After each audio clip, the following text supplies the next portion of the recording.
Welcome to another broadcast of Habits and Money. Today I have an exceptional talent in studio, and her name is Lisa Dare. In the event that you have never heard about Lisa Dare, well, she is a pharmacist by profession. She had a BSc in pharmacy. But guess what else? Along her experience as a pharmacist, she is a certified executive coach. And this is the type of individual that you need to know when you want to learn, apply, and master some essential leadership skills that can drive you forward in business and in life. And there's so much more to Lisa. Stay with us. I want to invite Lisa up now, and she will be able to help you to understand her story that can literally transform your life. Lisa, welcome on Oh, stage. thank you, Welcome to Gary. Happy Money. You're most welcome. Lisa, I must say, as I look through your level of success, you have accomplished a whole lot in your life. You are a rising star in business. You have been in business for over 18 years. You have a BSc as a pharmacist, but you have grown beyond your pharmaceutical knowledge and experience. You are a certified executive coach that specializes in leadership development. So we have a lot to unpack today. Let us begin by talking about what inspired you to get into business. Today, you are the brain behind Lisa Dare and Associates. Help us to understand a little bit about your business, your brand. Absolutely. Well, it's interesting, Gary, because I would say that as I reflect on that, it actually started at a very early age. My parents were immigrants that came to Canada, and they were very entrepreneurial. So I grew up in the restaurant industry. My parents had a restaurant, and so I learned at a very young age about business. And it's interesting because at that point in time, the food industry, the restaurant industry is a very challenging place to be. And I always said, I'm going to do something like different. I don't want to this is a lot of hard work. And so I pursued the sciences, decided to go into pharmacy, and interestingly chose clinical pharmacy. But it was interesting, Gary, because I sort of noticed that what really called to me, what I really enjoyed and what really sort of lit me up was sort of a business aspect. So even before I left the pharmacy practice, I had helped design the outpatient pharmacy in the new hospital that I worked in. So, and that actually now has become a retail outlet where patients, when they're discharged, can go and get their prescriptions filled. So I would say that that was sort of the beginning of moving into business from my sort of academic pursuits. And then I moved into the pharmaceutical industry, and for many years was a medical sales representative, which really is about managing your own business, your own territory, being responsible for your results, generating the target, hitting the targets that you've been given. And I just realized again, I sort of had a bit of an itch to do something a little bit more than be in an organization. Um, and an opportunity came to me with the last company that I was with, that there actually was a downsizing. And I think, sometimes people can see that as a negative thing, but it also presents opportunities, because that was the push that really sort of encouraged me to then start my own coaching and consulting business, because sort of in tandem with that layoff, I had just completed my coach training and gotten my certification results. So that was the beginning, Gary, of my coaching and consulting business, which I've been continuing to learn and evolve and grow over time. So that's a little bit of a synopsis of where what my business world looked like. Awesome. We're going to spend a lot of time talking about your experience and mastery as a certified executive coach. But just before we get into that, I've heard that you are a top notch in sales. So I want us to come back to your pharmaceutical experience so we can capture some of those experiences that you had in your life. Lisa, you have a BSc in as a pharmacist in pharmaceutical practice. You studied in Canada, but beyond studying and getting involved in the pharmaceutical industry, you was not just involved as an average player. you were a top notch player. You achieved what we call top performance status in sales in the pharmaceutical industry. Can you share what that experience was like for you? Well, I think a lot of it, Gary, I think first of all is really discovering what your own strengths are, and leveraging those strengths. I mean, obviously, from a business perspective, you need to understand your business, you need to understand your customers, their needs, and you have to have some kind of a system. Right. You have to have some way, some system of really being able to approach this in a very consistent manner and a disciplined manner. And I think for me, the thing that were sort of, I guess, the ingredients that helped me to be successful, Gary, is one, I'm a very people oriented individual. So for me, people, their stories, tapping into just who they are was a really big part of it. So I was really, as a sales rep, focused on building those relationships, and not just the relationships with that final customer, but all the other players, if you will, in the system, right? In a doctor's office, it would be the medical office assistant or the receptionist. It would also be the nurse. It would be the other staff that are in that office.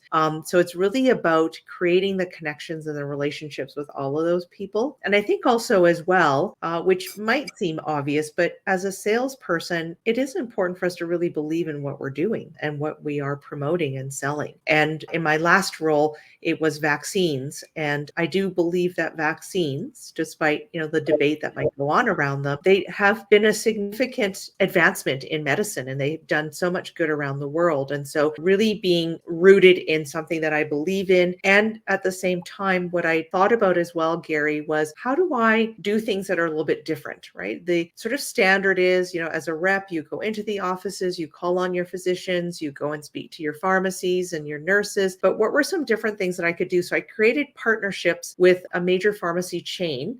And through that chain, what we did was some promotion. So some promotion of travel vaccines. And the benefit for the pharmacy was that they would get more, they would be able to not only just talk about the vaccines, but promote other products that patients would need if they were traveling. I also worked with travel agents because travel agents are also an important part of that whole business because I was selling vaccines that were related to leisure travel. And so it's really about taking a very holistic look at your business, thinking about all the different stakeholders, if you will, I guess different components of the system that are involved in what you're doing in order to really be able to drive those results and to be able to do things a little bit differently, right? Because you kind of want to have a bit of a leg up on your competition, right? You want to try and do something different that will kind of raise the bar. So those were the sort of key success factors that I would say helped me to be to that top performer status.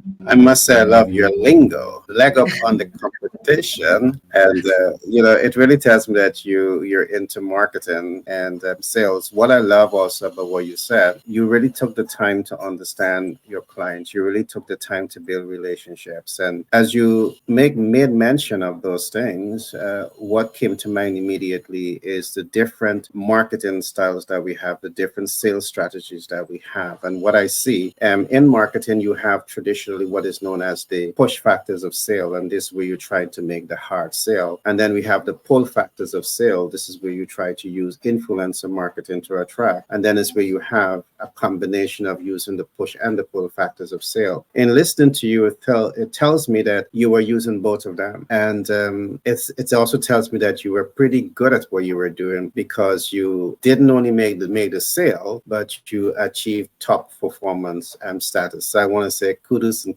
congratulations to you. Not very often we see the female role models in sale who are actually dominating. So I think that is something that is very unique about you. Lisa, you are into leadership today, but you have a BSc in pharmacist.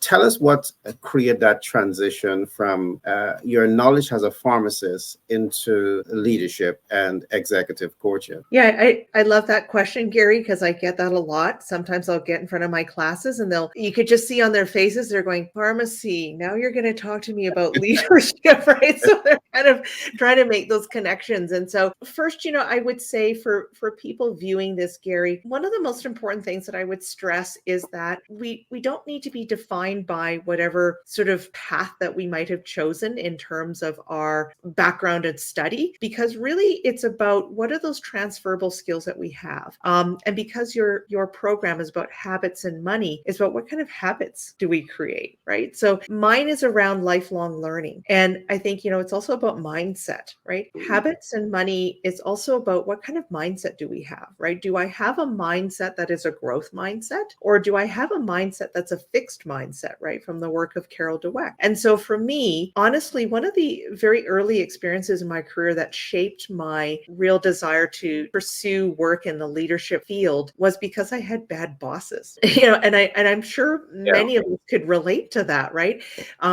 There's the expression that people don't leave jobs, they leave bad managers, or they leave Mm-hmm.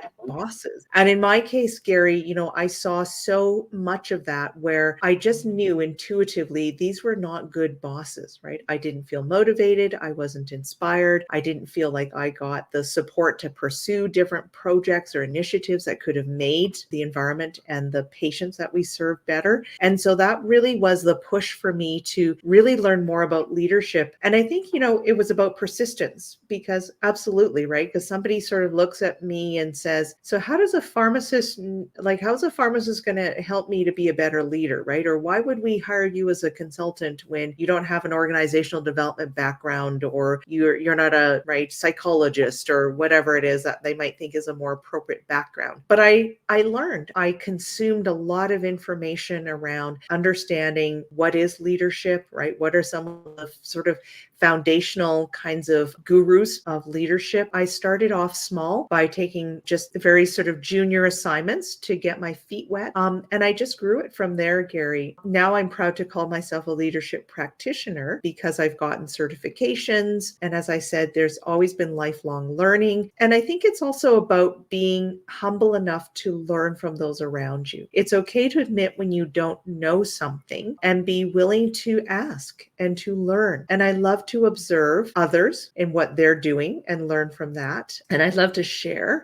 And I will never stop learning. So that's really a big part of it for me. Yes, and I love that. The habit of being a lifelong learner, I think, is vital. Help us to understand something, Lisa. One can perhaps define a project manager, one can define perhaps a public relation manager. One of your title is a certified executive coach. How would you define the role of an executive coach? I love that question. So I think first and foremost, Gary, I would say that, we start by defining what is coaching, right? And I think most often people will, the average person will probably associate the word coaching with sports, right? Because that's the most common kind of, I think, example that we see. And it is interesting that we can draw parallels from the work that I do as an executive coach to the world of sport coaching, which is really good athletic coaches are individuals that are able to draw the best out of people, not only because they teach them the skills, right? Because a coach can teach every player on that team the same skills, but it's also about pulling and drawing from the capacity and the abilities that the person has inherently. So we see that again, right? The really skilled coaches are the ones that if it's a team, they're able to bring that team together,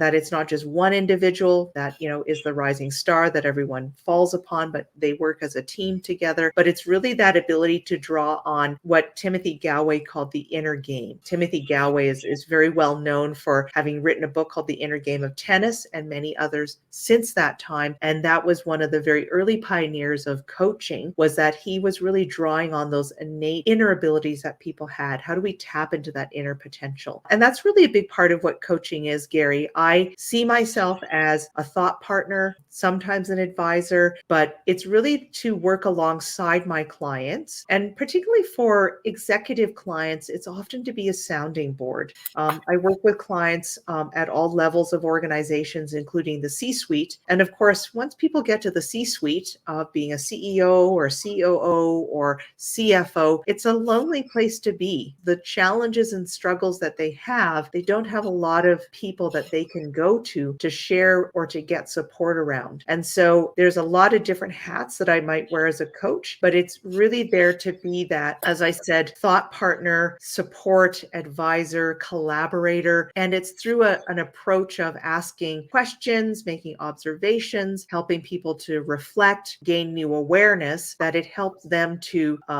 shape new behaviors. So again, if we talk about habits, habits are just about sometimes changing a behavior, right? Tweaking something, doing something a little different in a way that's more productive or meaningful for the individual. And so coaching is an approach that helps people to kind of change those neural pathways in their brain. Brilliantly said. And what I love about what you said early on, in terms of defining what coaching is, it's about connecting with the inner potential. I love that you said that, because very often as we focus on human resource development, we look at the academic thesis, which is external, and not necessarily focus a lot on that inner potential. What I'm going to attempt to do is to define what inner potential is. You're going to correct me if it represents the inner potential in your context. When I hear inner potential, I'm hearing three things. Of course, there may be more, but I'm hearing self-awareness. That's the inner. I am hearing self-confidence. That is inner. And I'm hearing the ability to say to yourself, I'm going to apply myself regardless of the challenges that is before me. And how much of that represents the inner potential when you refer to it from that executive coach standpoint? I think actually all three of those are really great points, Gary. It is about, one of my colleagues said, we have two conversations. It's the one that we have with others, and it's the one that we have with ourselves, right? Mm-hmm. And let's take a guess as to which one of those conversations is actually more important. Right? It's the one we have with ourselves, right? I can see you laughing about that, right? But I take it you can sort of that resonates, right? Which is Yeah, right? because what I've recognized too, not cutting you, is sometimes the Yeah, conversation that we have with ourselves is two different conversations. yeah. One that say you can and one that say you can't, and you often have to fight against that. So I love it. Go right ahead, Yeah, on to you. correct. No, absolutely. I love this. It's as you said that, right? It's kind of the commercial with the angel and the devil, if you will, right? Yes. Like, yeah. And and so I think, Yeah. back to when you asked about the question around coaching and what we do as what I do as an executive coach is sometimes it's about drawing that conversation, that internal conversation out, right? Because to your point, sometimes that inner conversation kind of goes around in a circle. The comment that I make is sometimes we just circle Dulles. The plane never Mhm. lands, right? We just keep going, I don't know if I should do this, but it's like, and so coaching helps to draw out that inner conversation because people know what they need to do. It's just that sometimes, as you said, it's that push and that pull, right? It's just like, well, maybe I should, maybe I shouldn't, maybe I could, maybe I couldn't, right? It's Yeah. the coaching helps to draw out that conversation so that we can actually put it out there and say, okay, so really what is the main issue? And I think ultimately, I think of Gary is that one of the essence of coaching is that a lot of times the things that we struggle with, it's a me problem, right? I heard that I do coach training as well. And one of our students was getting coached and I was doing a demo with her and she said, I think it's a me problem.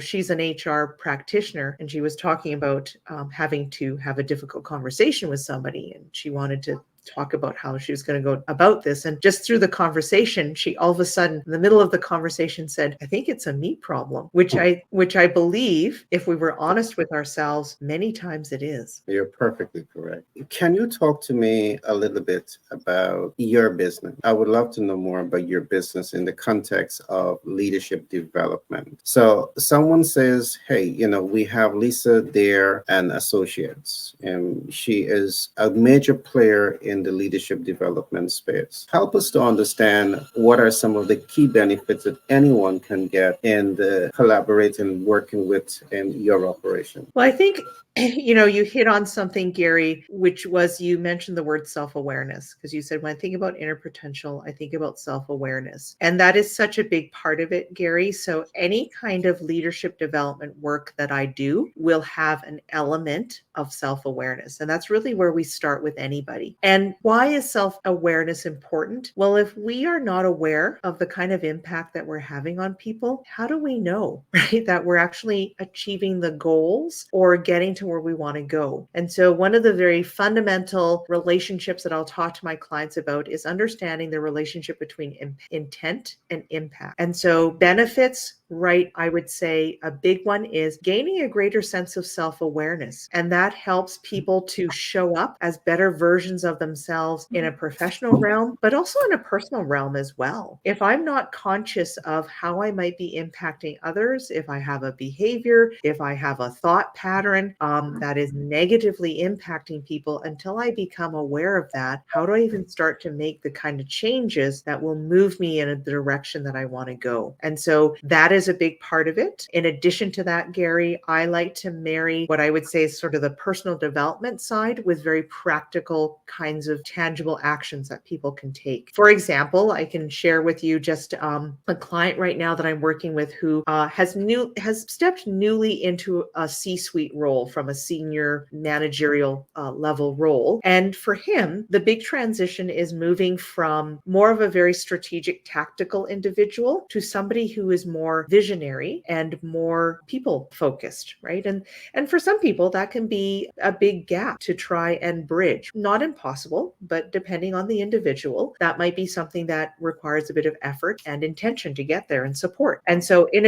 addition to talking about, what might be some of the kinds of personal issues that might be impacting him in terms of self-awareness, how am I showing up at meetings? How might I be speaking to people? What language am I using? It's also then bringing in what are some useful things for him to know in terms of being a transformational leader, because we're really talking about transformational leadership.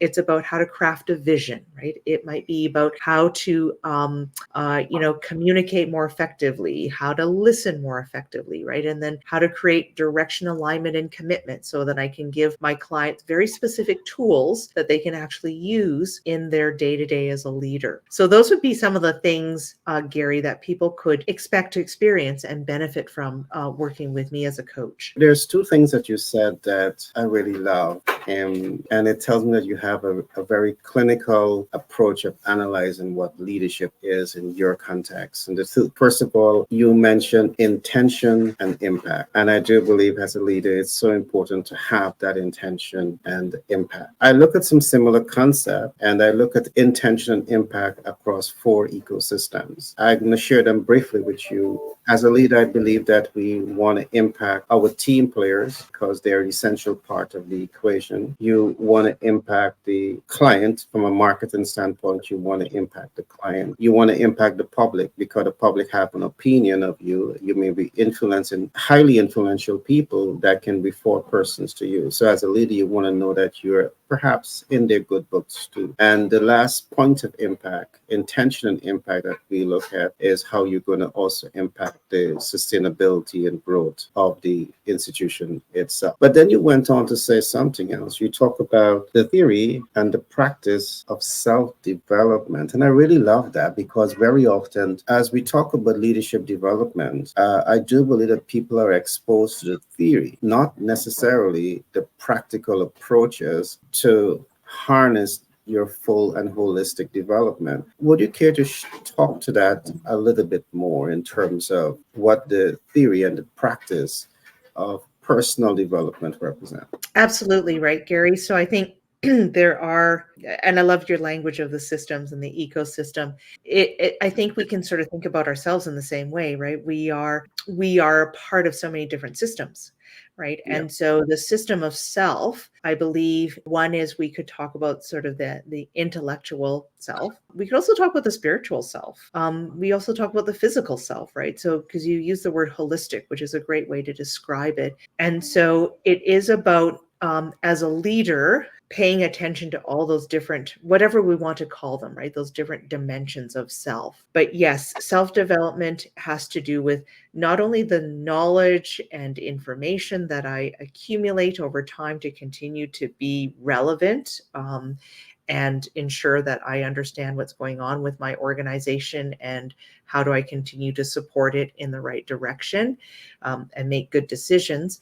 But it's also about I think sometimes what gets neglected is the physical self, right? Which is, do I get enough sleep, right? Do I actually get physical activity, right? Do I eat properly, right? Am I getting, adequate downtime?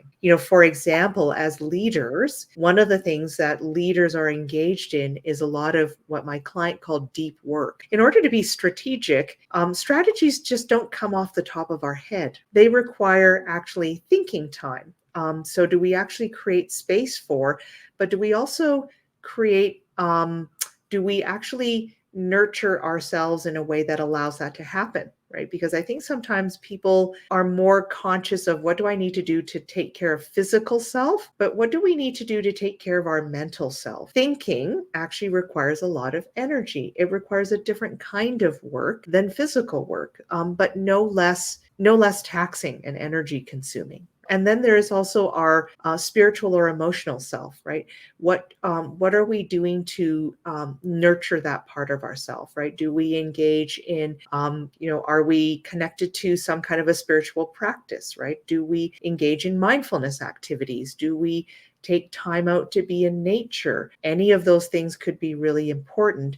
And so when I think of self-development, Gary, it's that. And it's always about the pursuit of moving. I think of Maslow's hierarchy of needs. It's how do we move towards self-actualization, right? Once we've met our basic needs as humans, how do we move towards self-actualization? Why am I doing what I'm doing? I do what I do because I want to create an impact in the world. I want organizations to have really exceptional leaders because I believe in the world of business. I believe that business is based and founded on ideas, and that those ideas are all about making the world better in some way.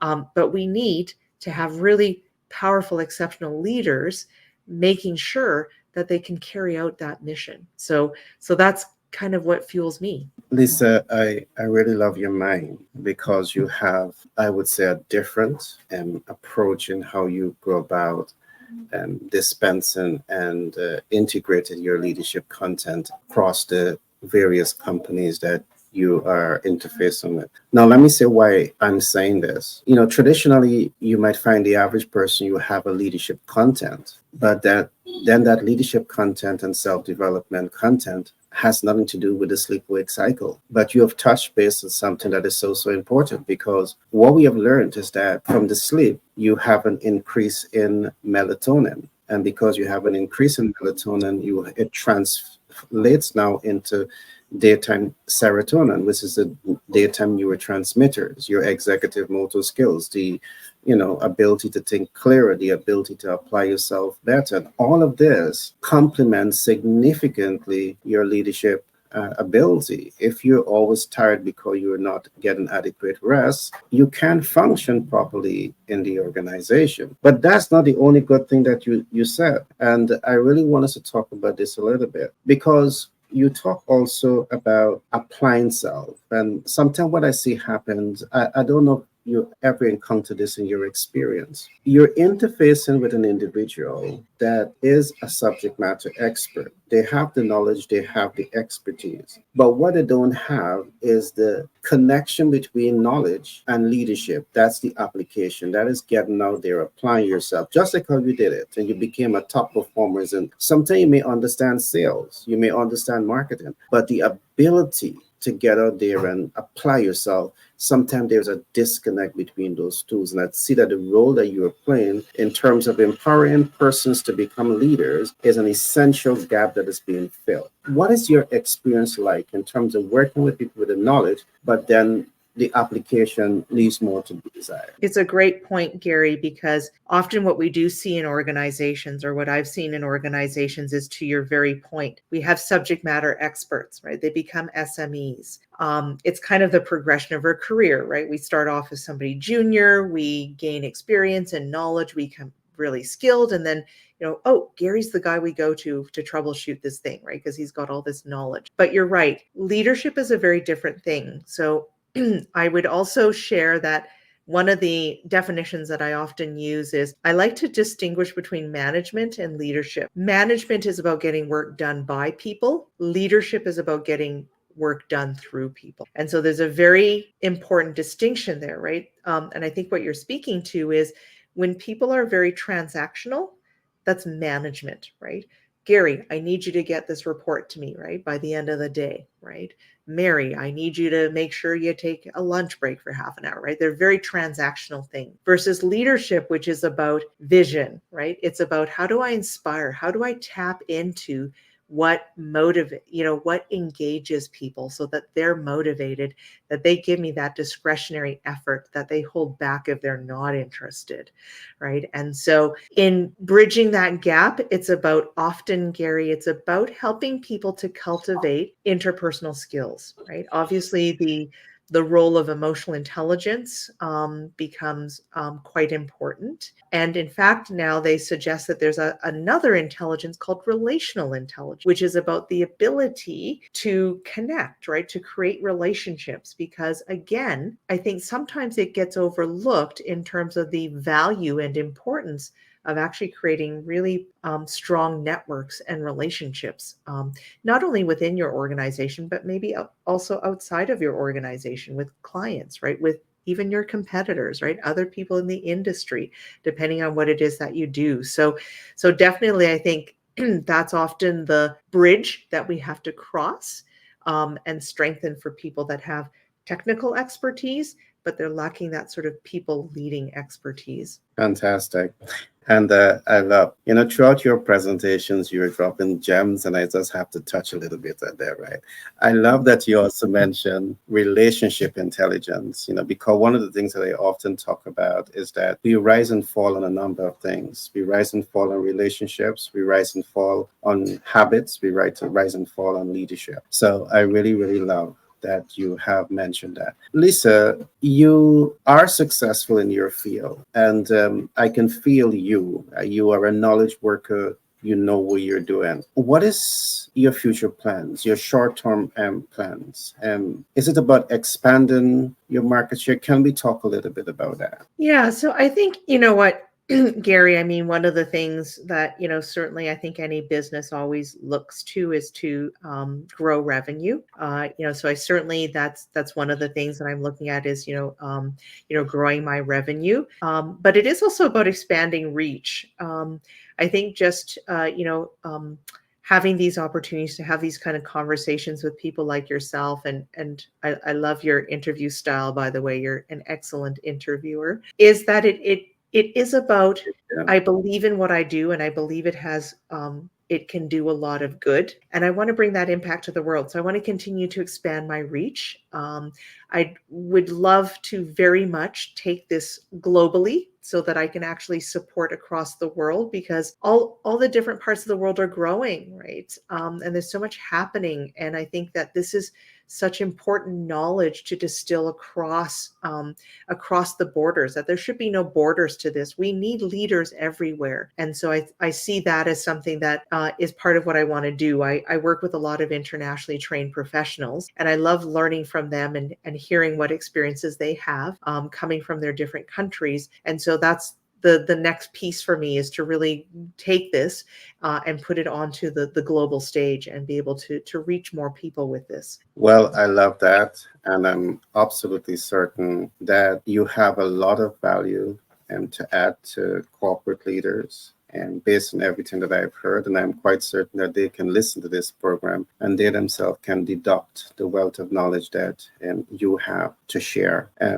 So I'm happy that you would have shared and that body of knowledge with us. Lisa, I want to spend some time talking about habits. I want us to look a little bit at habits that influences success. You have a lot of success in your life today. And what I believe happens is that sometimes when we look at successful people, when we listen to successful people, all you see is the success. You don't see the pathway. You don't see the roadmap to success. And I want you to we're going to go into that just now, but I want you to talk to us a little bit about habits for success. Habits for success. I think, you know what, Gary, the one thing that I would say is that in order to be successful, it's about being willing to break the rules. And what I'll say about that habit is to not fall into the habit of believing the masses, if you will, right? Which is to say, oh, this is good, this is bad, right? We call it a polarity, right? One of the ways that we might describe it is a polarity, right? That we tend to see things as one way or the other. But I would say that one of the habits to success is the willingness to bend those rules, the openness to see things in a different way, a habit around how to continue to grow your learning, right? So I personally like to, I have my subscriptions that I like to look at right online. Fast Company Inc., Harvard Business Review. I get McKinsey and Company, right? So I like to do, one of my habits is to scan the environment and see what's going on in the world that I work in. I think it's also important to have habits that, you touched on the sleep. So thank you for really emphasizing the importance of sleep, because I think it kind of gets ignored. It's starting to get more attention, but it's such a critical piece, right? We take for granted this thing called sleep, but most of us aren't getting enough of it. And it does actually have a significant impact. Having personal habits like ensuring that we get some movement in, right? That we're, paying attention to our water intake, our sleep, right?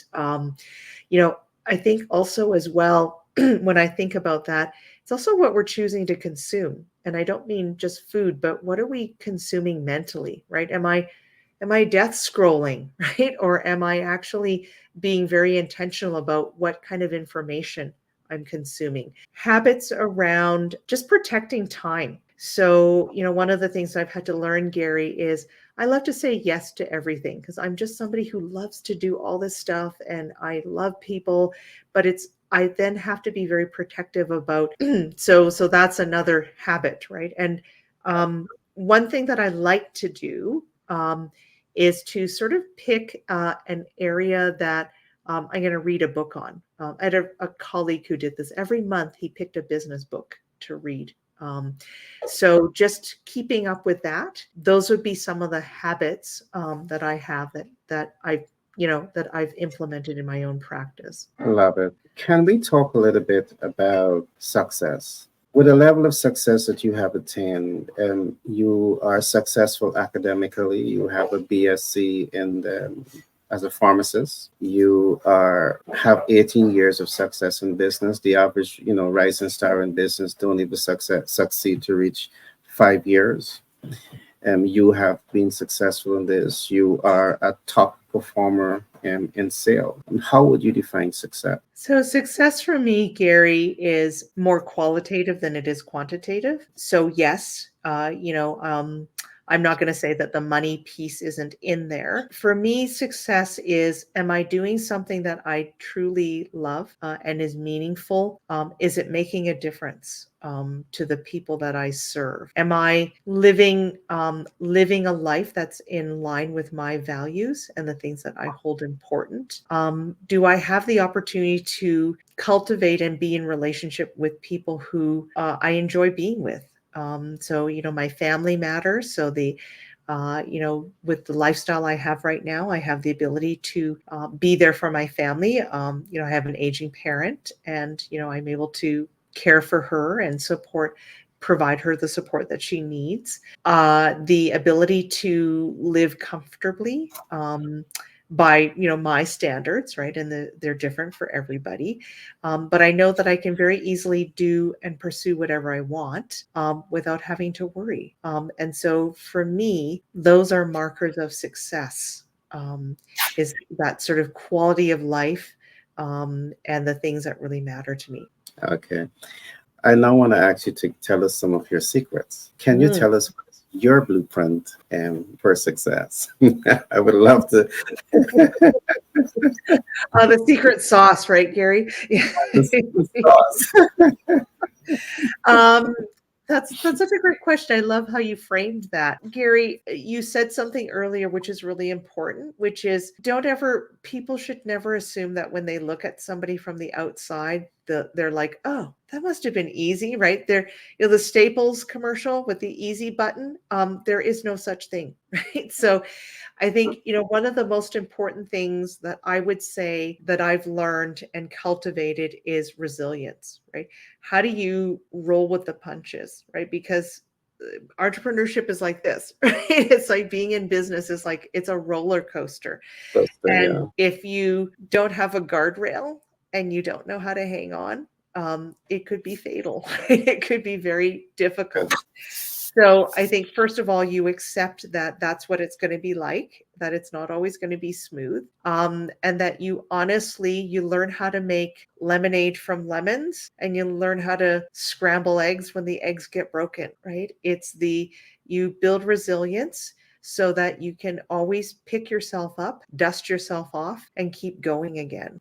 So for me, it's been about building a supportive network of not only with my family, but with my close friends. And I've also been, as of late, Gary, what I've also found to be really helpful for me is to be open to connecting and sharing with people. It's okay to be vulnerable, right? Because somebody else could really benefit from what I have to share. And it's okay to be transparent about, like, I am far from perfect. Um, I've got flaws, right? But I'm going to continue to work on myself as I would encourage all my clients to work on themselves as well. Awesome.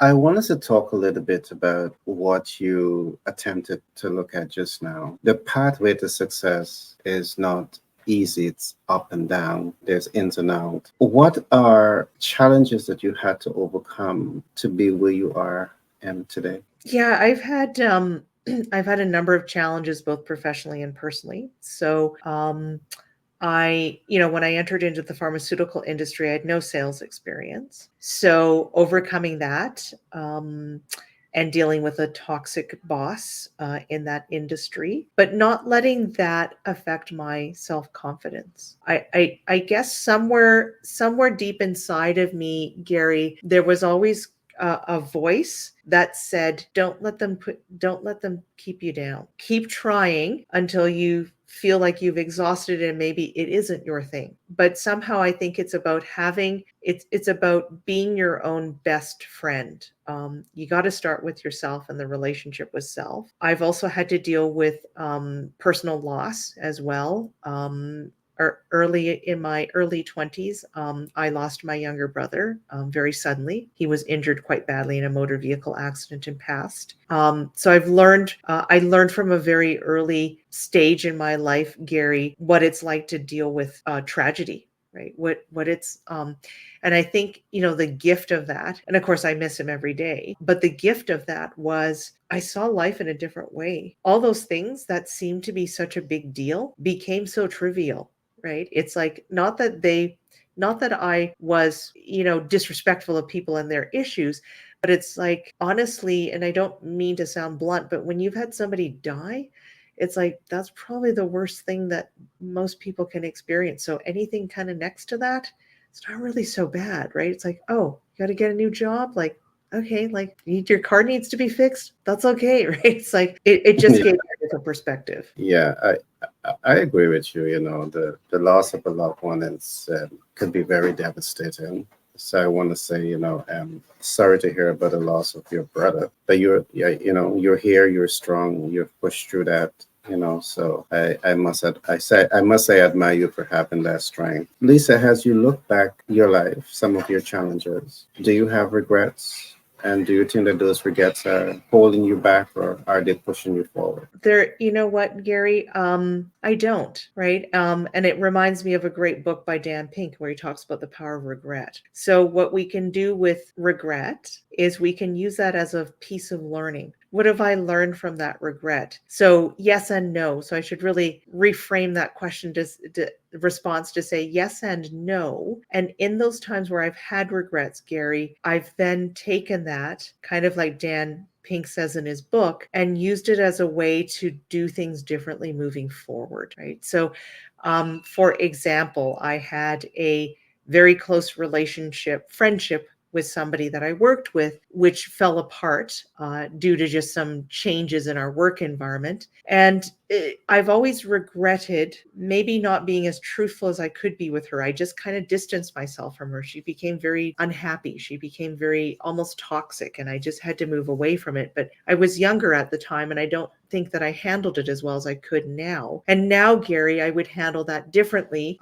because I see the importance and value of my friends, and I would be sharing concerns. So I would say, can I sit down and talk to you about something that's concerning me, because our friendship is important. And so I think one of the things that we can do with the regrets that we have is actually turn them into something that can be a powerful piece of learning for us to be doing things differently in the future. Yeah, we're coming to the last few questions, but again, I love what you said, and I love your frame of mind in dealing with your experiences. And you're right. You can have a mindset that experiences are happening to us, or we can say experience are happening for us. And I think when we have for us mindset, is that mindset of asking yourself, what can I learn from this? Because very often as you look back at your experiences, today you may have some regrets, but tomorrow you say, thank God, because if you didn't have that experience then, you would not have known how to navigate the realities of life now. So I really love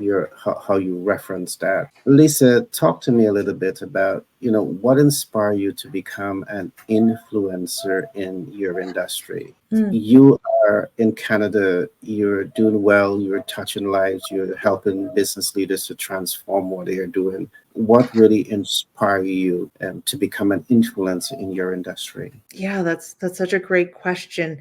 Gary, I hadn't thought about that until, the last couple of years, because I think I just realized that I had something really useful to say, that I had something important to say. Because of the experiences that I've had, and they've been very diverse, right? I've actually experienced now more than one personal loss, and I was just actually talking to somebody else about that. But I think what inspires me, Gary, is sometimes we feel like when we put this out there that it goes out into the ether, right? It goes out into cyberspace, into the ether, and we wonder if anybody hears it, if anybody sees it. But what I've learned, Gary, is if it touches one person, then that is more than I could have ever imagined. And when I started really, I think a lot of this happened during the pandemic, as it did for many of us. I said, what am I going to do with myself? Right? I'm going to get this stuff out onto social media. Okay, fine. Right? I'm going to put myself out there. But I started to get feedback from people, right? Where somebody I knew would say, oh, thank you so much. I needed that message, right? Or this thing that you talked about in your newsletter was the thing that just happened to me. I had a really tough week. And so we just never know what's happening out there for people. And if we believe in this thing called the collective consciousness, then I think somehow we're getting a download from the universe, or whatever we want to call it, that says somebody needs you. Put it out there and somebody will benefit. Love it. What impact do you want to make, and how do you want to be remembered? So I think, for me, the impact that I want to make is for people to be able to walk away with something that is going to create some change for them in a positive way. Because I get clients saying, oh, I still have your voice in my head saying whatever, right before I go and do this, right? So I think that, for me, is if people walk away with some nugget of something that feels that like it's changed them from the time that we spend together, then that is really important. I think how I would like to be remembered, and this is interesting, that you're asking this question, because I'm noticing within myself there's an emotion that's coming up around this, which is I would like to be remembered as somebody who cared, that did something that mattered, that did something that inspired them to be better, and that I left that it left the world in a better place. Lisa, I must say, I feel you. I can see that there's a urgency, there's a calling in the world today for people like yourself who really want to touch and transform lives. There is an urgent need for it. And I must say that I have no lack of confidence that you will be able to lay that foundation to truly impact people's lives. And again, any support that we can give to help you on that journey, we're here with you. Well, thank you, Gary. It's just been an absolute pleasure to speak with you. We're about to wrap up, but I want to talk to you now, and we have just about three more questions. I know we talk about your brand and your brand going global, and I do believe that your brand is relevant to going, it's relevant to the world. People all across the world need to learn more and be better leaders. And so I know your platform can play a very pivotal role in that regard. But talk to me a little bit about some more of your future plans. I just want to re-emphasize some of what you want to accomplish, and perhaps you might have other things that you want to look at. Go ahead. Yeah, one of the things that I'm looking at doing is sort of really being able to offer sort of a broader range of services. And so, right now, one of the projects that I'm working on is actually a what I call an emergent leadership program. So, it's going to be designed specifically for those individuals. If we think about organizations, those that at the moment might be classified as a individual contributor, but really have that sort of spark and that motivation to move into leadership. But it's giving them the skills, the background, some tools that will help them to be noticed, to be better at being successful at making that transition to leadership. Because that's one of the challenges that I think many people face is they want to take on leadership roles, but they don't know how to do that, and they don't feel like they know what they need to know in order to get to that place. And so that's one of the things that I'm looking at doing. And I'm also thinking as well, Gary, of creating more community around leadership. And I'm going to be starting a program called the Leadership Lounge, which I think I'll probably start as an event on LinkedIn to begin with. So it'll be kind of a very open sort of drop in kind of program that people can drop in, feature different topics around leadership, allow people to connect, get into dialogue, because I love that sort of thing. And I think, you know what, also looking at creating opportunities for retreats as well. And other workshops that people can engage in again to explore their own leadership. Because leadership doesn't necessarily just exist in the boardroom and in organizations, but it's also our own personal leadership. If I can actually help people to step into their own leadership, it also means that people across the world are making better decisions. They're taking charge of their own lives, and they feel like they have the ability, the agency, and sovereignty to do that. I agree. Lisa, I've listened to you and I must say I've learned a lot, truly inspired by you. You're a woman, but you are very strong. And I can hear it in your voice. And I know a lot of that comes from the knowledge that you have doing what you're doing. But as we look at your vision for the future, we know that access to capital plays a very pivotal role in giving rising stars like yourself the kind of push that you need to realize the objective. How important is access to capital is to you and the vision that you have in mind? Yeah, I think, it's a good question, Gary, because I think that for the type of business that I'm in, some of the things that I would look at scaling up, it probably becomes important to be able to access that capital, right? If I'm going to look at larger scale programs, right, that are going to be delivered, for example, like Physically. at the level of, say, a Tony Robbins, then, absolutely, right, you're going to need the ability to finance those kind of things, right? More technology, right? You're scaling up to, more staff. All of those would be things that would probably require some access to capital at some point, even if it's just revolving capital to, again, right, get those things seeded and started as you then bring in that revenue, right, to actually manage your expenses. Okay. We will do some more talking about this.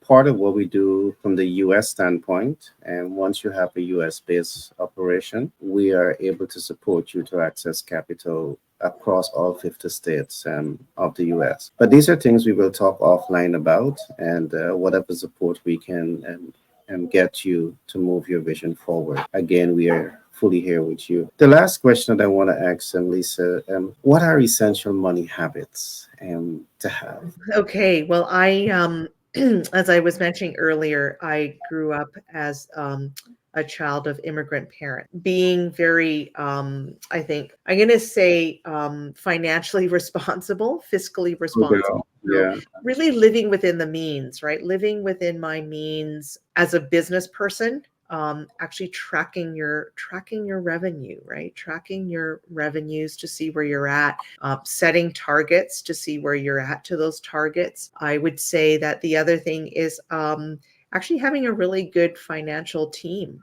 Right. So having a good accountant, right, that provides good, sound business advice. And also, although I don't have one right now, working with a financial planner so that, you pay attention to not only your business, but your personal life. For me, it's also about being mindful about how I use credit, right? Because it's easy to kind of go crazy with credit. So it's really asking myself, if I'm making investments into my business, and right now, I don't, I'm able to work from home, so that minimizes some of those expenses, but really being mindful of, what expenses am I incurring, and are those the right expenses to be incurring? Right. So those are all things to think about in terms of, am I investing in the right places? Am I ensuring that I have good financial health, and having people support me and tracking it are some of the things that I would say are my money habits. Thank you for sharing your information with us.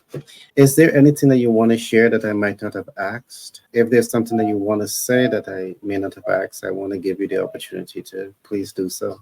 No, I think we've had a really great conversation, Gary. And I would also just add that, what coaching is not necessarily reserved for those in business and executives, right? Coaching is something that anyone can benefit from. And Agree. so, again, even though that's my focus, it doesn't mean that I don't have clients where I would work with them personally one on one. And it's also something that can be scaled to teams, so that people realize that they might have a team that they actually want to, get some coaching with. That is absolutely also something that I can do as a coach. Okay, Lisa, again, it has been such a pleasure talking with you today. I know that this is the first, but I can see that we have so many other of these podcasts, these interviews that we're going to be doing, because I know that you have so much to share. I'm certain that you haven't even begun to scratch the surface in terms of what your content represent. So thanks again for taking time out and to share with me and to share with the audience. And I want to definitely encourage the general public to get in contact with Lisa. I will definitely be putting some contact details in the description of this program, and give Lisa your support, because she is a subject matter expert in her field, and I'm certain that she will be able to help you to move your business forward. Thanks Great. again, Well, Lisa. thank you, Thanks Gary. again.